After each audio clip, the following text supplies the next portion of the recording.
Hello and welcome to another insightful episode of Health Digest. I'm Ogom Ezedimbo. Today we are diving into a critical topic that affects how we perceive and respond to health information in this digital age, health infodemics literacy.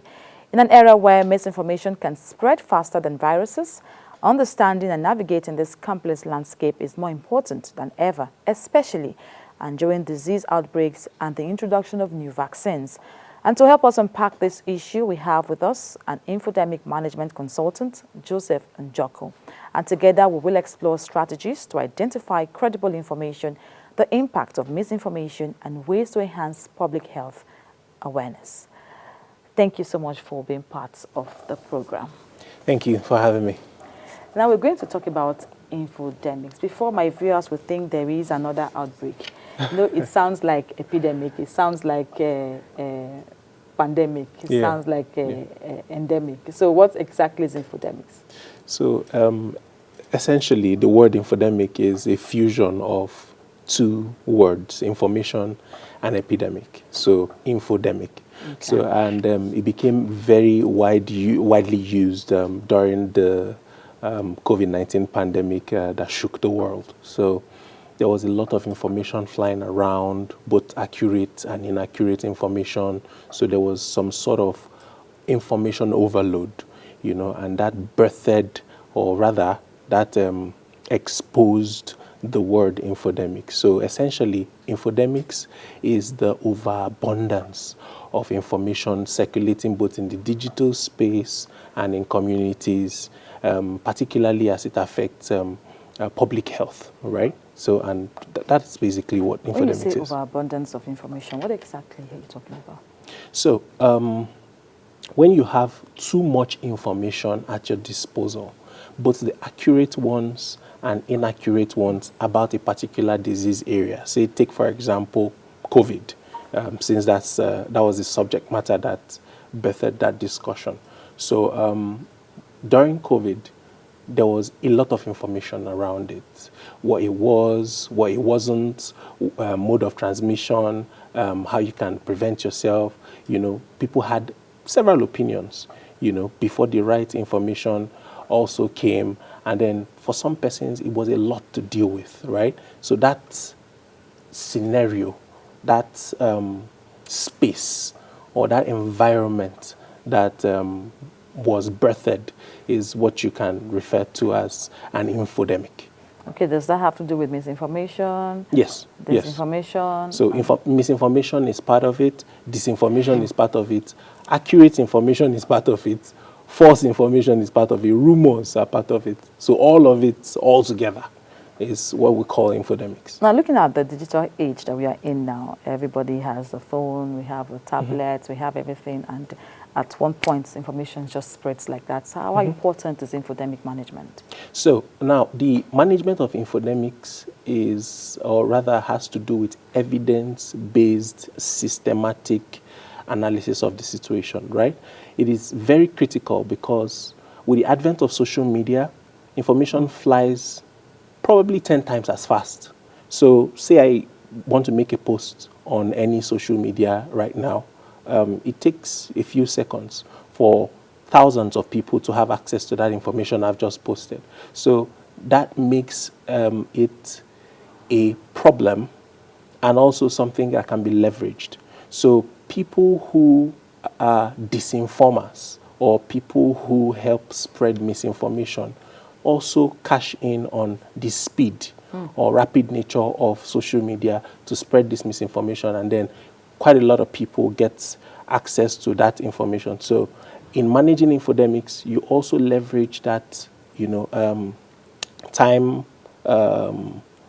use time to your advantage by amplifying the right information as much as you can using a structured approach.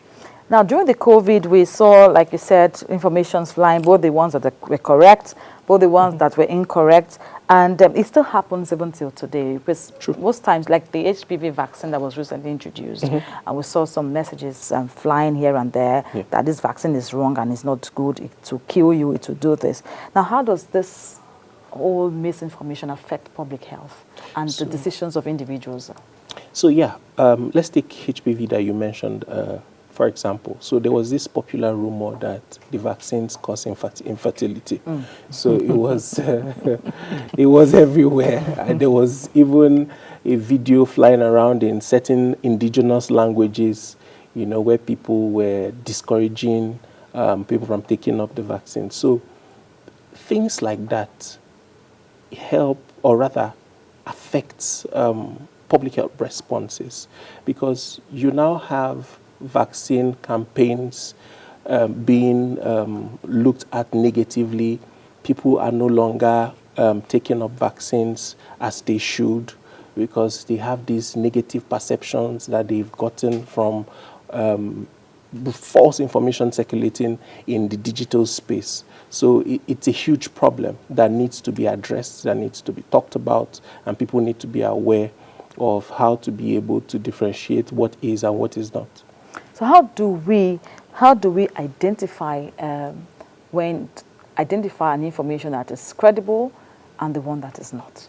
So information comes in different forms, different ways. So you can have information by video, some come in audio form, some come in picture form, some come in text forms, right? So of course, with the advent of artificial intelligence, there have been tools developed that helps you to quickly identify of some of these misinformations as they come.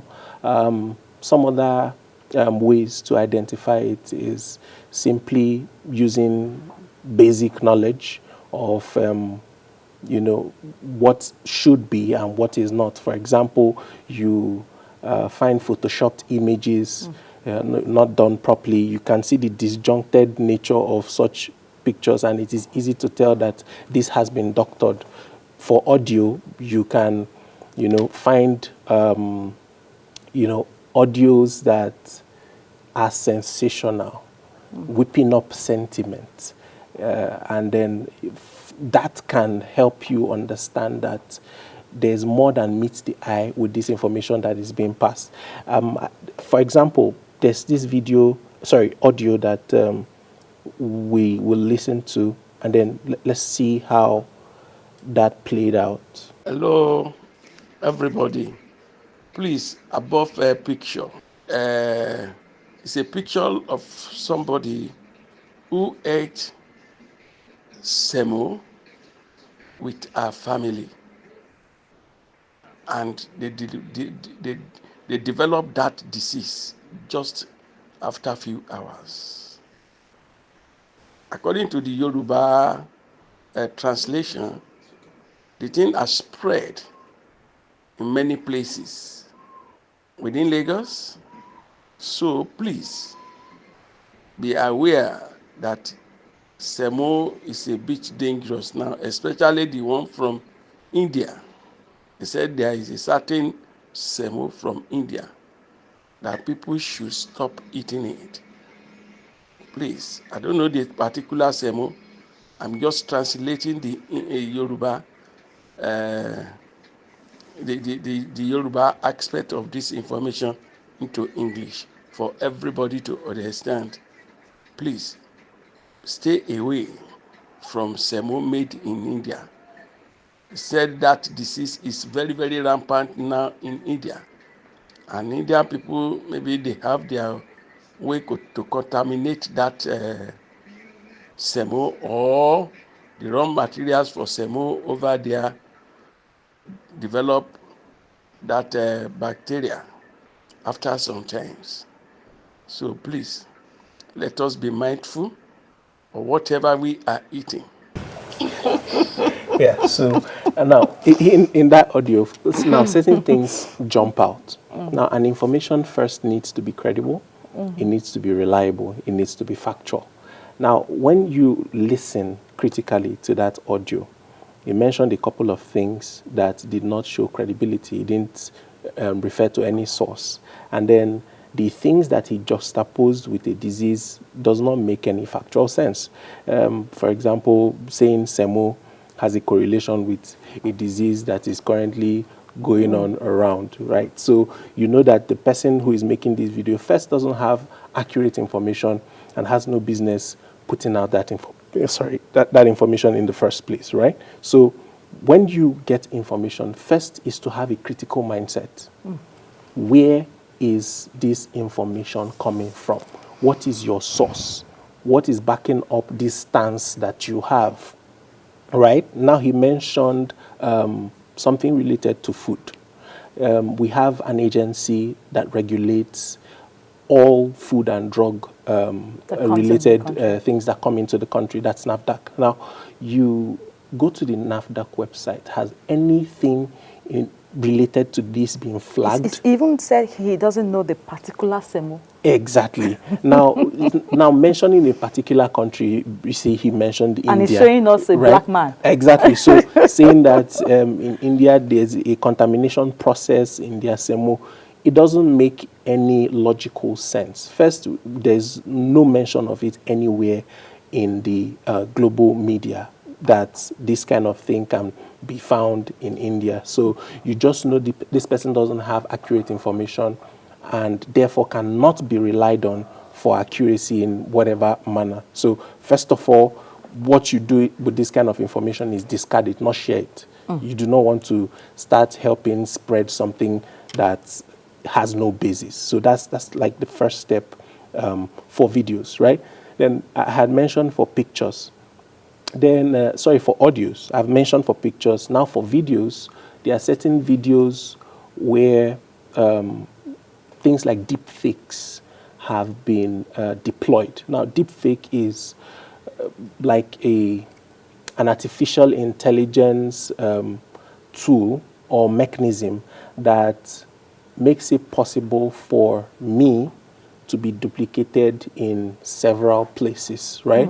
So I can have my face in your face and your mannerisms, speech mannerisms, body movement, gestures will just be just as I would do it, right? So artificial intelligence has a way of studying a person's mannerisms and then replicating it in another. Now, it's used sometimes when you want to maybe cover blemishes and so that the person looks, clean, right?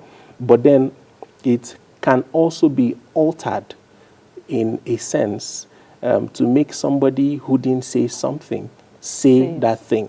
So you now have tools that have also been developed to help identify deepfakes, right? One of those tools, the one that is my ready to go to, is this AI tool, We Verify. Okay. So I think the website is weverify.eu. So once you go on the tool, you just get the link from whatever video you want to analyze and put it in the chat, search box in that tool, and then it analyzes the video and tells you what the video is about. So that's basically it. Because of time, we might not be able to go down to specifics and all of that. Okay, so what about pictures? Apart from that picture that you showed me, the one with the man where he's talking about Semo, are there other things we can look out for in pictures? Yeah, so I'll show you one. Okay. Can you identify this picture?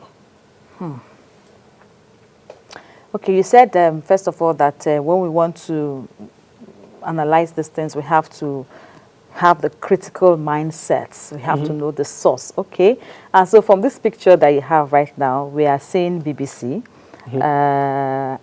BBC is a source now. Sure, BBC is a source. Yes, they are. Okay. Critical mindset.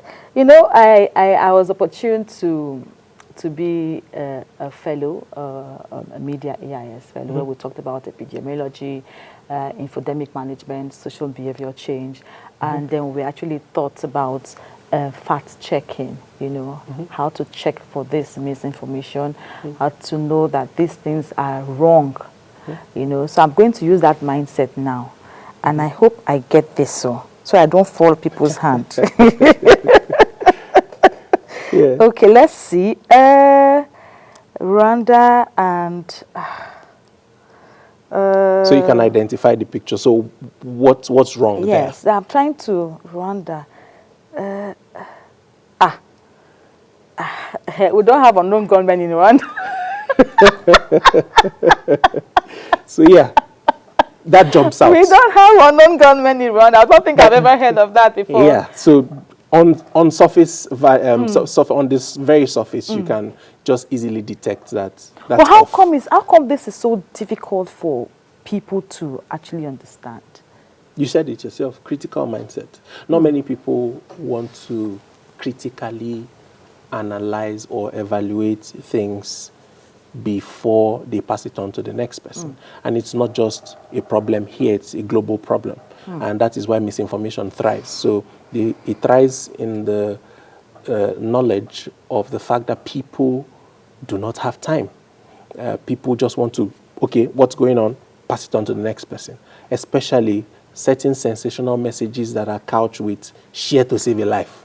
Share to so and so family members. I usually have such message on my WhatsApp and say, Ogom, please confirm. Ogom, confirm if this is true. Please, is this true? So a lot of times, maybe not all the time, but a lot of times, those are red flags. How has social media contributed to all of this? So before the advent of social media, before I can pass a message to somebody, say in Lagos or Port Harcourt, it's going to take a while. Sure.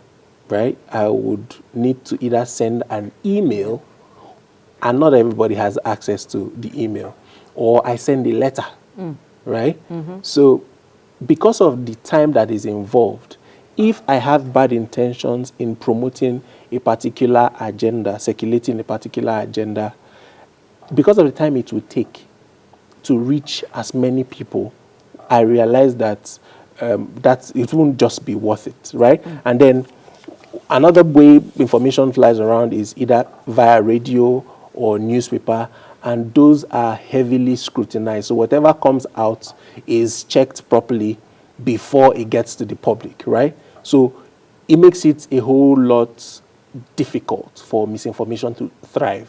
But with the advent of social media, I like to say everybody is now an editor. So you do not need to go through any scrutiny. All you just need is data and a phone that has access to the internet. And you can put anything you like, and it's out there. The detriment of people's health. Right. So that's why it becomes critical and important for, this to be paid attention to. The hard conversations need to be had, and we need to deploy mechanisms that, checks all of these informations. Now, I see some features in some social media platforms where certain informations are flagged, right? So you come under the post, whatever it is, and it says, fact check. This information is not true. The original source is this. So we need to have more of that. It's not as rampant, but if there can be some sort of synergy and partnership with the owners of these platforms to do more, embed more fact-checking mechanisms into their platforms that helps people to have access to the right information at the right time, it goes a long way to help mitigate the impact, negative impact of misinformation. Now, I have been empowered, I've been equipped to be able to fact-check any information that I see that is suspicious that this information is not accurate, okay? Now, are you foreseeing any kind of challenge in the fight against infodemic management? So there are a couple of challenges, but of course those challenges are being, surmounted. There are steps being put in place to surmount them. Fact-checking organizations are now becoming more accessible. So you have quite a couple of them that people can access when you have information. There's Africa Check, there's Dubawa, there's a lot of them. So when you have information and you are not sure, the best thing is not to pass it on to the next person. The best thing is to find out, is this true? Now, one of the most basic and simplest things anybody can do is check for the source. If there are certain indicators they have mentioned, say, for example, the audio we listen to, they mention the country, they mention something that is related to NAFDAC, you just simply go on their website and check, is this information present on their website? right? And then if it's related to infectious diseases, you know NCDC is your go-to. You go on their website. Has anything around this been published by the NCDC? You can go on Ministry of Health's website.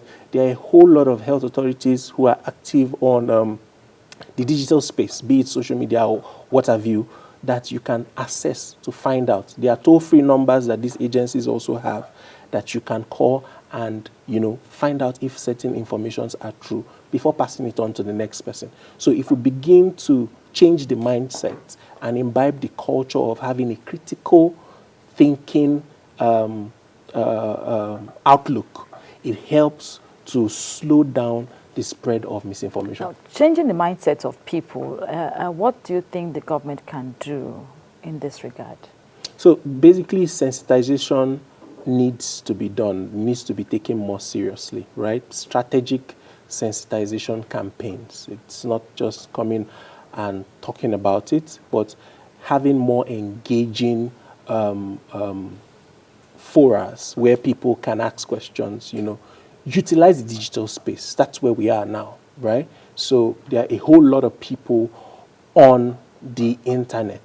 So utilize these spaces. Most of them have what they call either spaces or live sessions where people can, you know, comment or ask questions. So when you have subject matter experts on such live sessions, you know, talk about these things more often, and then people see that, oh, the government is more accessible when it comes to the right information. It helps them to, it becomes easier to access the right information than forwarding the wrong information. So that's basically a step in the right direction if the government can begin to think through some of these things. Okay, so before I let you go, I want you to talk to Nigerians. You know, this matter is very, very critical because I remember during the Ebola crisis where the issue of bathing with salt water came around. Some people even developed high blood pressure as a result of that, and this can impact our health. Even those who seems to be healthy, doing the wrong thing can even make you unhealthy. And so I wanted to talk to them how they should handle issues like this. So basically, when you come across certain posts, audios, videos, or content in general that is overly sensational, it's a red flag. So that tells you to take a pause and dig a little deeper, especially when it comes to matters around health. Because when you get it wrong, life becomes involved. So you do not want to joke with these things. There might be no time. We all want to, you know, move on to the next thing. But it is important to take a pause, have a critical mindset, and look deeper. If not sure, consult appropriate authorities. They are on social media. Their websites are available. If you can't reach out to them via those channels, you could, you know, use toll-free numbers. For example, I know NCDC has 6232. Yeah, so making those calls out to get clarification would help reduce the negative impact of misinformation. Another thing I wanted to talk about was, you know, this cliche of share forward, share to save a life has to be reduced. So when somebody is saying share to save a life, share what to save a life? Share to 10 people and then you share to 10 people. So you need to you need to be more critical basically and look at these things beyond the surface. So having that overall outlook, you know, helps, you know, to make the process a whole lot easier for infodemic managers, and then helps people who are disinformers or who have an agenda to push to understand that, okay, people are beginning to change their mindset, and pushing out informations like this is no longer profitable for whatever agenda they are pushing out. So I feel like it's a step in the right direction if we can all imbibe that culture. Well, thank you so much. I've been talking to Joseph Njoku, an infodemic management consultant with the Breakthrough Action Nigeria. You know, I think you're also working with the NCDC as well. Yes, I do. Yes, thank you so much. Like he said, critical mindset is important, and always check for your source. Those of you who know how to send me message, especially on WhatsApp, Ogom, is this correct? Ogom, please help us check if this thing is true. Is there really a disease in this community? Is there this? Is there that? Please go and check for your source. He has already told us we can go online, we can go to Fast Check, we can do weverify.eu to check for your information, okay? So that at least we can get the right information. The right information is very important. Human life is very important. And just one mistake can lead to destruction of a whole community if we are not careful. And that's been our package today. Thank you so much again, Joseph Njoko, for your contributions on today's program. Thank you for having me. Thank you so much. Health Digest it is. We'll see you again next time. I am Ogom Ezedibo.